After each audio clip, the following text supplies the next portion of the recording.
Hi guys, it is Aoife from Fred Weasley Died Laughing and I'm here with a tag video today. So I was tagged in the book calendar tag by Kirsty Ward over at Kirsty Ward, and I am going to link her down below as well as the original video creator. I'm not sure who did this, but I do have it linked somewhere and I will leave them below. So this is basically different questions relating to every month of the year. So I will just get into it. Number 1, January, new year. Name a new book or a new series that you are really excited to be released. So I'm really excited for Dumpling by Julie Murphy, which is either going to be released at the end of this month or sometime in October. I'm not really sure.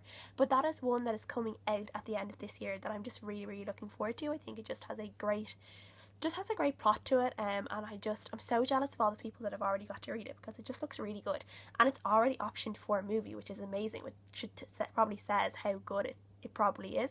So I just really can't wait to get my hands on it. February, leap year. A book or series that you would like to refuse to read or just would like to skip to read. The only one I can really think of this is probably the Summer I Turned Pretty trilogy by Jenny Han. I don't know what it is about this trilogy, I just really don't want to read it. I think it's just, I don't know. I really don't know, because I actually haven't read any of Jenny Han's books, but every time I hear about it, I just get a little bit annoyed. I just don't want to read it. Maybe it's just a little bit too young for me. I think the characters are like 15 in it, and that's quite young. But I don't know, I just don't want to read it. March, St. Patrick's Day, a book set in a countryside or rural area. And I've chosen one of my favourite books, and it is The Horse Whisperer by Nicholas Evans. And obviously this is set in a ranch in Montana. I didn't know whether it was Colorado or Montana, but Montana. So it is a very country cowboy kind of setting.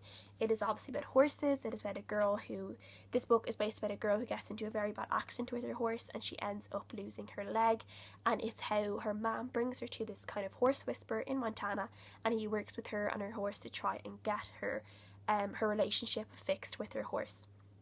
And it's just a really amazing book. It's a really touching book. It's just a book full of fabulous writing, and anyone loves this kind of stories, read this book because it's really good. April, April's Fools, a book that tricked you into thinking it was going in one direction and then it ended up going in a completely opposite direction. So I'm going to go with Above by Isla Morley for this. I think I read it at the beginning of this year, I cannot remember, but this is basically about a girl who at the age of, I think she's 13 or 14, and she gets abducted by a neighbour, and he kind of has her trapped underground in this kind of underground place for years and years, and she ends up having a child with them and really horrible things happen to her. And I don't know, halfway through this book it just took a completely I can't say it because it would spoil everything, but if anyone has read this book, you know what I mean.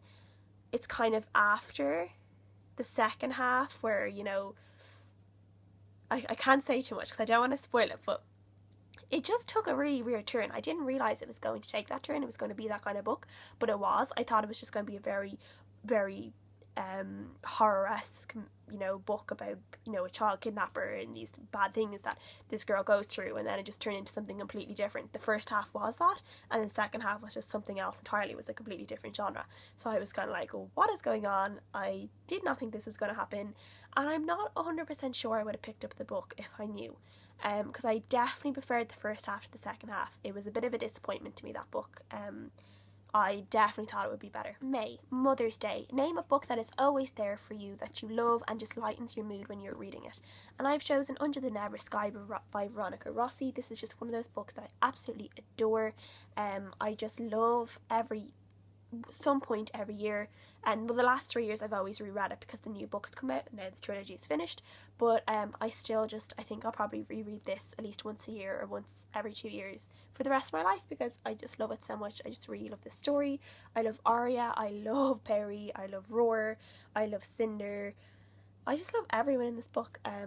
It's just such a good book, and I really love my cover because no one else has this cover, and I just really love this cover because it's so pretty.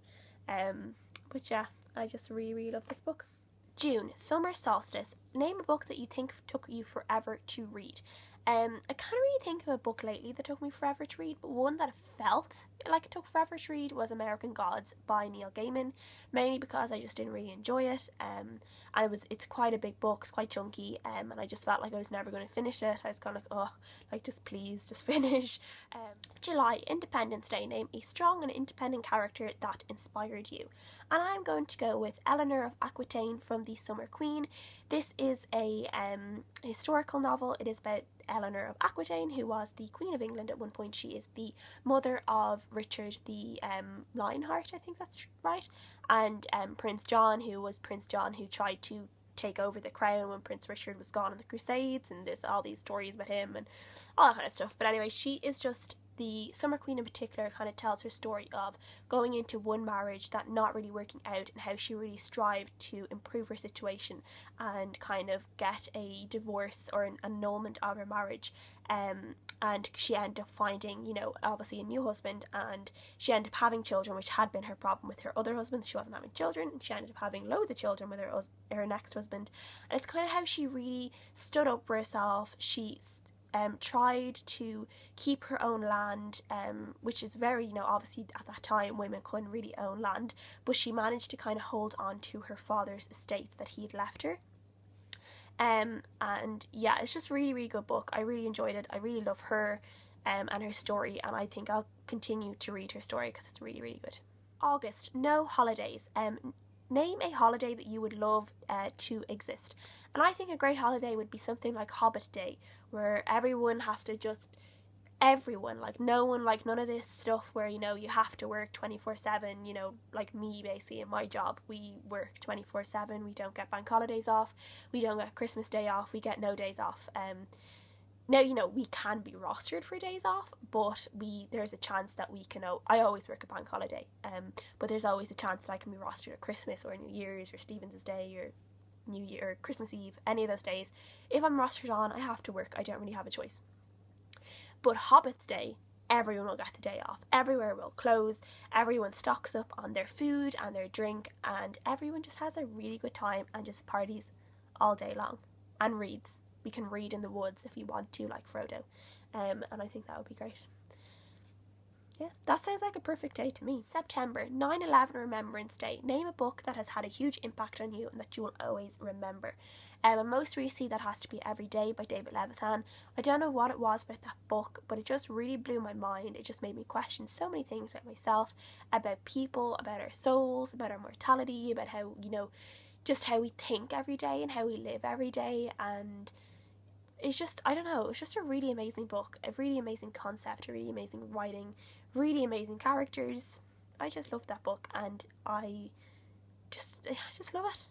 October, Halloween. Name your favourite mystery or horror book. I haven't read a lot of mystery or horror, so the only one that I can really go with this is As the World Dies by Rhiannon Frater, which is one of the few zombie trilogies that I've read that is quite creepy. Anything with zombies always kind of freaks me out because I am always convinced that it can happen. So I kind of have to keep telling myself that it's all a story and it's not real, and I won't look outside and see zombies outside munching on people, but you know, it's kind of a tough challenge every time it happens. November, Thanksgiving. What series are you thankful exists? And of course I'm going to go with Harry Potter because it is just life. Harry is life. That's that. I'm just so happy that that was published. I'm happy for Under the Never Sky because I love it. I'm thankful for all of Sarah Rees Brennan's trilogy because I love them. I am grateful for the Lord of the Rings trilogy because that's amazing. The Inheritance Cycle, I love that. I love all the trilogies. All the trilogies that I've given 5 stars to, I'm happy with. The Hunger Games, love the Hunger Games. I don't know if I can be thankful for Divergent. It wasn't my favourite, but wasn't my least favourite. I'm kind of like, about it, but I guess I'm thankful for that as well. December, Christmas. What book would you recommend as a gift to your friend or to other people? Me Before You by Jojo Moyes. This is just an amazing book. It is an amazing read. It is emotional. It is funny. It is a tearjerker. It is just, it's amazing. And if anyone is looking just to give a book for a present, give this, because I don't know anyone who hasn't liked this book. And if you don't like this book, you have no heart. So, yeah. So that is my book calendar tag. Thank you for listening. I know I kind of went on a bit, so it's probably going to be a bit of a long video. I'm sorry about that, but thank you for staying strong, going through with it if you did. And now it's time to tag people. So I am going to go and tag Kylie over at the Bookie Wookie. I'm not sure if you did this, Kylie, but if you haven't, I tag you. So thanks for watching, guys, and I'll see you guys again next time. Bye.